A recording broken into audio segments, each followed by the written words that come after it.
Une taupe serait dans le vestiaire de l'Olympique Lyonnais et aurait donné des informations sur le futur de Fabio Grosso à Jérôme Roten. On voit tout ça dans cette vidéo. Salut à tous les gars, c'est Azial. Aujourd'hui, on se retrouve un petit peu pour la suite de la vidéo qui est sortie hier sur la crise de l'Olympique Lyonnais. Aujourd'hui, les sujets de cette vidéo, ça va être de revenir sur, déjà parler globalement de l'OL, parce que bon, en l'espace de 24 heures depuis la vidéo qui est sortie hier, il y a eu de nouvelles informations. Et puis aussi parler les sujets principaux. Grosso, la sortie de Jérôme Roten dans son émission à RMC, les dires de John Textor après la défaite face à Clermont parce qu'il a donné une petite conférence de presse, il est venu répondre aux questions des médias, un petit peu éteindre le feu, bref pas mal de choses à voir.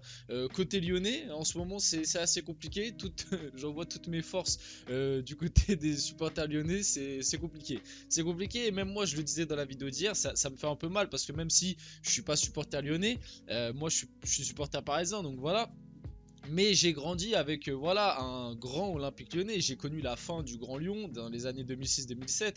J'ai quand même connu dans les années 2010, Lyon faisait quand même partie tout le temps du top 3, top 4 meilleure équipe de Ligue 1 avec toujours des joueurs. Voilà, il y a eu du Memphis Depay là sur les dernières années. Il y a eu Lacazette tout au début. J'allais dire Ryan Cherki. Il y a eu Nabil Fekir, pardon. Enfin bref, tu as eu du Tolisso, etc., etc. Je suis sûr, j'en oublie plein. Mais tu as eu des joueurs très attrayants côté lyonnais. Donc voilà, c'est quand même un club et une équipe que j'ai suivi, dont voilà, il y a eu des moments où j'ai kiffé certains passages, etc. Bref, avant qu'on rentre dans le vif du sujet, n'hésitez pas à liker, commenter, partager, vous abonner, ça fait toujours plaisir, à activer la petite cloche, tout ça. Vous connaissez pour le développement de la chaîne, si vous voulez m'aider tout simplement, n'hésitez pas, je remercie tous ceux qui le font. Allez, on est parti. Déjà revenir sur une petite stat Opta qui va encore une fois inquiéter les supporters lyonnais. Seules 3 équipes sur 17 sont parvenues à se maintenir en Ligue 1 après n'avoir récolté que 3 points ou moins après 9 journées de championnat. Même si Textor la joue confiant devant les caméras, on le verra juste après, la stat a de quoi inquiéter. Je voulais revenir là-dessus. Je me suis un petit peu exprimé et j'ai énormément développé quand j'ai débriefé, parce que oui, si ça vous intéresse aussi, si vous n'avez pas vu, j'ai débriefé Lyon-Clermont. J'ai aussi fait une vidéo hier qui retrace un petit peu la crise de l'Olympique Lyonnais. En parlant, on est revenu sur le cas Moussa Dembélé Sedi, on est revenu un petit peu sur ce qui se passe en interne, le fait que Ponceau est parti maintenant, enfin il a été déplacé au L féminin si j'ai bien compris, etc., etc. Donc on a abordé plein de sujets. Donc c'est un complément cette vidéo là, plus centré sur Grosso, Roten, la taupe, qu'est-ce qui se passe en interne, etc. Et aussi les déclarations de Textor. Mais ouais, je me suis expliqué là-dessus. Moi, pour moi, l'Olympique Lyonnais, je ne peux pas encore croire, même si tout l'indique et que voilà, je ne peux pas encore croire avec mine de rien les finances qu'il y a, même si on en a parlé d'ailleurs hier, il y a des dettes et tout, mais bref, avec les finances qu'il y a, t'as quand même vendu cet été, on va voir ce que dit la DNCG, tu pourras peut-être recruter cet hiver, avec quand même l'effectif qu'il y a, certains joueurs qu'il y a, et pour l'instant, il faut se dire aussi la vérité, c'est que la Ligue 1 n'avance pas non plus énormément. Voilà, Lyon, s'ils arrivent à enchaîner 3-4 bons résultats, ils peuvent se retrouver directement 15-16e. Donc ils vont jouer le maintien, ça maintenant je pense que tout le monde est, est assuré pour le dire. Si quelqu'un vient me dire que l'OL ne joue pas le maintien, je pense que, comme Textor d'ailleurs a dit clairement, oh la Ligue 2, non, non, non, tranquille. Non, nous on joue pas le maintien, on a une équipe de qualité. Donc si quelqu'un vient me dire ça, je lui dirais que là par contre il se voile la face. Jouer le maintien, ça c'est une vérité, mais à l'heure actuelle, dire que Lyon c'est sûr et certain, c'est condamné, ils vont descendre, ça je peux pas encore le dire. Mais par contre Lyon pour moi va jouer le maintien et je l'ai dit un petit peu sur un ton ironique quand je parlais et tout avec des gens, mais moi je sens venir le scénario, c'est qu'à la fin de l'année, Lyon va finir 16ème, donc place de barragiste, et Saint-Etienne va finir 3ème de Ligue 2. Et puis on va avoir un classico, enfin un classique entre Lyon et Saint-Etienne pour la montée en Ligue 1 et la descente en Ligue 2 d'un autre côté. Je sais pas pourquoi, mais en tout cas en termes d'histoire, d'écrit, ce serait vraiment magnifique que ça se passe. Enfin, ce serait magnifique. Ce serait en tout cas une belle affiche qui, je pense, serait suivie par pas mal de gens en France. Je sais pas si le mot magnifique est vraiment le mieux employé. Mais bref, vous m'avez un peu compris. Donc John Textor, maintenant on va aborder un petit peu John Textor.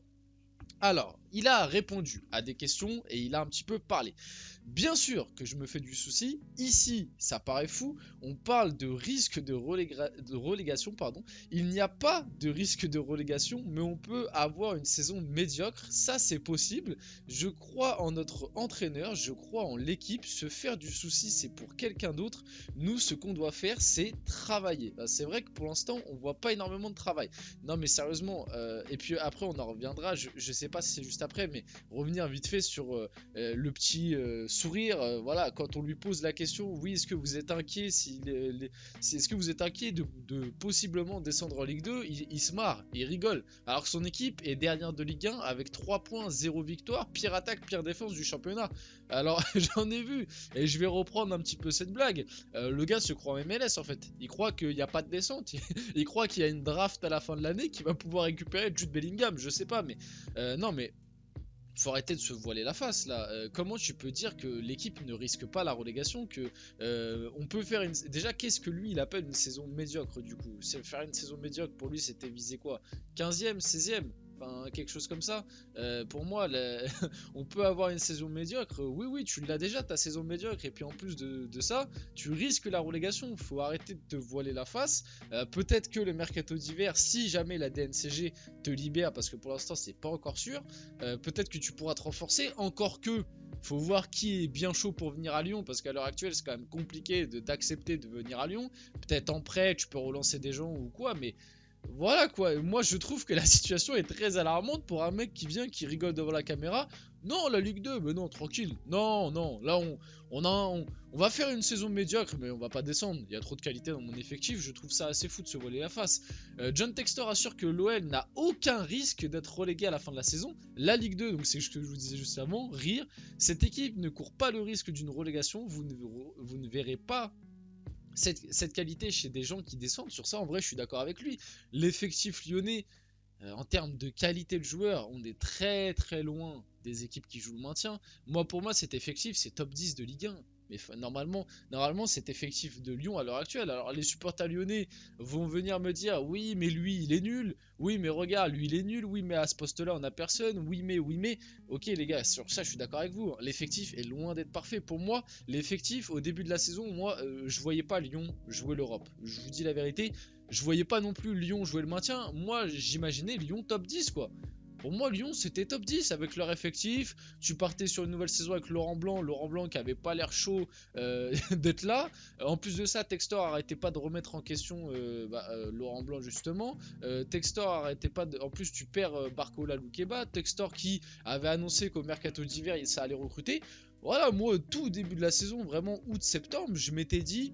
Ouais, bon, Lyon, ça va faire top 10, quoi. Ça va faire top 10, pas plus. Ça fera 9, 8ème, quelque chose comme ça, 10ème.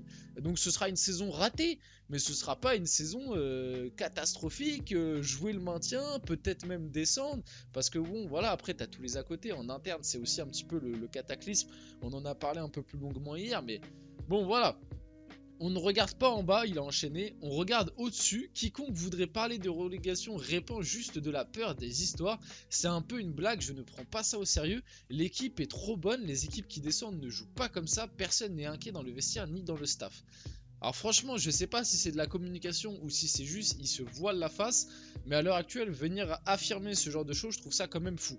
Bon, maintenant on va passer à Jérôme Roten qui tacle violemment Fabio Grosso. J'ai essayé d'avoir des gens du vestiaire et je les ai eus. Je ne vais pas dire les noms, mais Fabio Grosso est déjà sur la sellette. Il n'y a quasiment plus un joueur qui peut se le voir. Il y a des joueurs expérimentés et très expérimentés qui m'ont même dit qu'il était peut-être dans les entraîneurs les plus nuls qu'il avait pu avoir. C'est mis tout le monde à dos. S'il garde cet entraîneur-là, ils sont morts, ils vont dégringoler. Bon, réagir un petit peu sur cette sur ce dire de Jérôme Roten. Déjà, bon, il y a eu, on va le voir juste après, l'entraînement annulé, etc. Parce que Fabio Grosso cherche la taupe. Moi, j'ai envie de lui dire, parce que moi, voilà, j'ai le pif un petit peu, j'ai envie de dire, j'ai un petit peu le pif. Et Fabio, si tu veux chercher, voilà, j'accuse personne parce qu'à l'heure actuelle, on ne peut pas savoir et on ne pourra pas.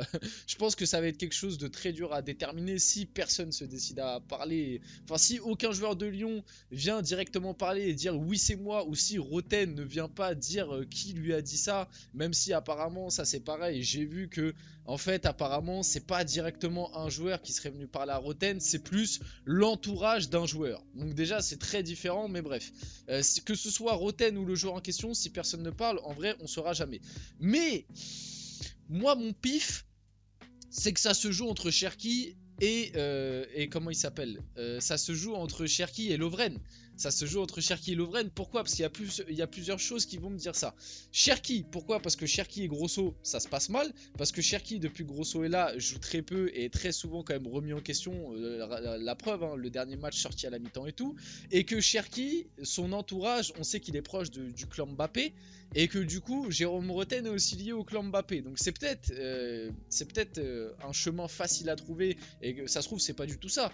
Mais voilà, en tout cas, il y a des pistes qui peuvent expliquer que le premier, on va dire, suspect serait peut-être Ryan Cherki. Et le deuxième, pour moi, c'est Lovren. Pourquoi? Parce que un peu les mêmes raisons.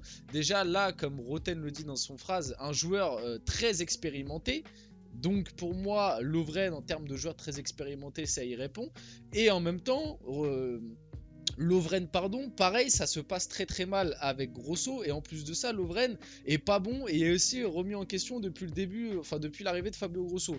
Donc pour moi, les deux, après ça se trouve c'est quelqu'un d'autre, hein. Ça se trouve c'est Tolisso, ça se trouve c'est Cacré, ça se trouve c'est même ça se trouve c'est quelqu'un qui a rien à voir, ça se trouve c'est Jeffinho, on n'en sait rien, si j'y crois moyen. Mais moi je pense que les deux suspects favoris, ça se joue entre Cherki et Lovren. Bref, apparemment tout ça, ce serait quand même un petit peu gonflé, parce que même Daniel Riolo a réagi. Ce serait pas aussi unanime que ça. C'est vrai que dans le vestiaire, et ça on le sait, il y a des embrouilles entre joueurs et il y a certains joueurs qui ne peuvent pas piffrer Grosso, mais globalement c'est un petit peu exagéré. Et d'ailleurs Fabio Grosso a réuni ses joueurs pour trouver qui est la taupe après les déclarations de Jérôme Roten hier. Il a ensuite annulé l'entraînement du jour, rappel de la déclaration, donc bon on va pas la relire, on l'a vu. Il n'y a quasiment plus un joueur, ah oui bon voilà, on l'a vu la déclaration, donc Grosso a annulé l'entraînement pour chercher la taupe. Et j'ai vu certains dire que ils trouvaient pas ça normal. Moi, je trouve ça complètement normal. Le gars, il y a quelqu'un qui a parlé dans les médias pour dénigrer le travail à l'heure actuelle, en plus que Lyon est dans une période très compliquée. Moi, je comprends tout à fait pourquoi Grosso a réuni tout le monde pour un petit peu remettre les points sur les i et les barres sur les t, comme on dit.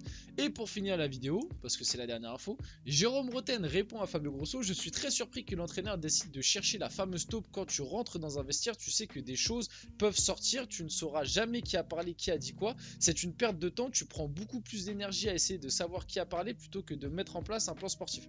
Et pour moi, là où Jérôme Roten a tort, et je vais le contredire là-dessus, c'est que moi je trouve ça normal que Fabio Grosso cherche à savoir qui a parlé et décide même d'annuler un entraînement. À l'heure actuelle, Lyon est dans une période catastrophique, les résultats ne sont pas bons. On sait que depuis qu'il est arrivé, il essaye de remettre les choses en place. C'est aussi important de rappeler que Fabio Grosso a peut-être une manière de coacher, de faire ses entraînements qui sont intenses, mais en tout cas les joueurs arrêtent pas de se plaindre de ça. Les joueurs sont mauvais, pas tous, mais la plupart des joueurs sont mauvais, la plupart des joueurs ne gagnent pas un match parce que, ok, vous voulez bien me dire les choix du coach, etc. Mais il y a quand même 11 joueurs qui jouent sur le terrain. Moi, je veux bien qu'à des moments, peut-être que Grosso fait pas les meilleurs choix, met pas les meilleures dispositions, les meilleures tactiques et tout. Mais malgré tout, ce que je vois, rien que du niveau technique de certains joueurs qui jouent, hein, les Cacré, etc., mais les Lovren, tout ça, même Lacazette, le début de saison, il est compliqué. Tolisso, j'en parle pas, il est cramé. Enfin là, j'ai cité les gros noms, mais vous m'avez compris. Les Cherki via l'attitude et tout. Au bout d'un moment, c'est les mecs qui jouent. Et moi, je peux comprendre que Grosso, il se dit attends. Les mecs, ils mettent pas un pied sur le terrain. En plus de ça, ils viennent remettre en question mes idées. En plus de ça, ils sont pas contents de l'intensité que je leur demande parce que apparemment avec Laurent Blanc c'était la foire, et pas qu'avec Laurent Blanc, avec Peter Bosch c'était déjà pareil. Bref, vous avez compris depuis un moment. Et en plus de ça, il y en a un qui s'est permis d'aller parler dans les médias pour dire que moi j'allais être sur la sellette, que personne pouvait me piffrer au club et que j'allais bientôt dégager, que c'était de ma faute si on perdait. Mais moi je peux comprendre Grosso, je dis attends, on annule l'entraînement, on réunit tout le monde, on est dans une opération maintien, on peut pas se permettre que dans le groupe il y en a qui, et c'est là où je contredis, oui c'est vrai que dans les vestiaires il y a des choses qui peuvent sortir, mais là à l'heure actuelle tu dois être soudé, tu dois être un groupe, tu dois pas te disperser, aller parler dans les médias, aller parler assis à ça et à tort et à travers pour en plus propager des informations qui sont apparemment gonflées et qui sont pas totalement vraies, parce que comme je vous l'ai dit juste avant, c'est pas tout le vestiaire qui peut plus le piffrer. Et mais Grosso n'est pas sur la sellette, en tout cas de manière officielle. On sait pas vraiment les petits dires vraiment, mais en tout cas de manière officielle c'est pas le cas. Donc voilà, on finit la vidéo là-dessus. J'espère que cette vidéo vous a plu. N'hésitez pas à me dire ce que vous pensez de tout ça dans les commentaires, à liker, commenter, partager. C'était Azial, on se retrouve très rapidement pour une prochaine vidéo.